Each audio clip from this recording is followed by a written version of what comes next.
Currently, I am a senior in the Lead School of Business at the University of Colorado Boulder. I study information management, which is also known as information systems. And I also study technology, arts, and media as my minor. There are a few different things that are great about being in college.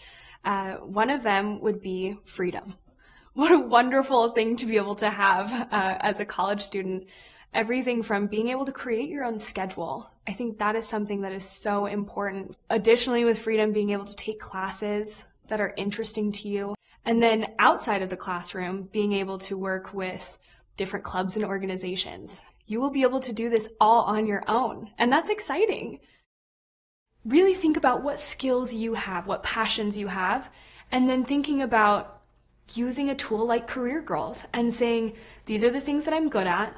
These are some of the outcomes, the videos that I've watched on possible career paths, and making sure that your school that you are choosing, your university, is supporting that. There is definitely a financial part that takes place in this, and so being in-state is cheaper. Going out of state is a lot of times more expensive. So this is where being able to apply for scholarships, apply for grants and merits is really important to young girls. And so choosing schools is challenging and it takes time. So I recommend starting early. There is no pressure your first year to pick a major. That might be a stigma that girls feel, but it's totally okay to take the whole year to really research, understand, ask professors questions, try to get as many handouts as possible and read all of them.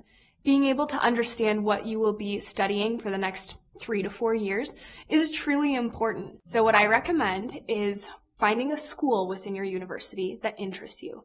Once you find a school that you believe that sort of core curriculum really falls within what you love to do, then I would recommend going to your academic advisors and asking them what are the options. I have an internship at Global Healthcare Exchange, and I drive there. It's about 15 minutes into Louisville, Colorado. And then I work there for approximately 6 to 7 hours, depending on the day. After I'm at my internship, I will drive back into Boulder, Colorado, and I go to school. And so I have a few classes that I'll attend in the late afternoon, and those range from all across campus. So I'm typically walking around a lot. After class, I try to meet up with some friends and we'll sit down at a coffee shop on campus or the library in the business school. And we work on separate things, but I find that it's really useful to be with other people, be able to ask questions. My freshman year, I had to take some core classes, and they were in math and economics, which are not my strongest suit. I was able to find different tutors, different networks that were really truly able to help me in those classes. By using those different resources, I was able to persevere, overcome those obstacles, and be able to stay in college and now be a senior.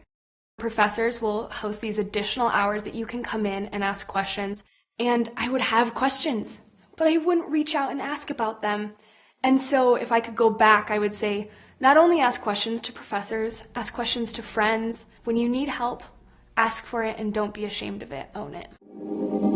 If you are unable to get the education that you need in order to be competitive, you will find yourselves in economic circumstances that will not just affect you, but your children and their children that can go on for generations and generations. Education has been the key for uplifting girls.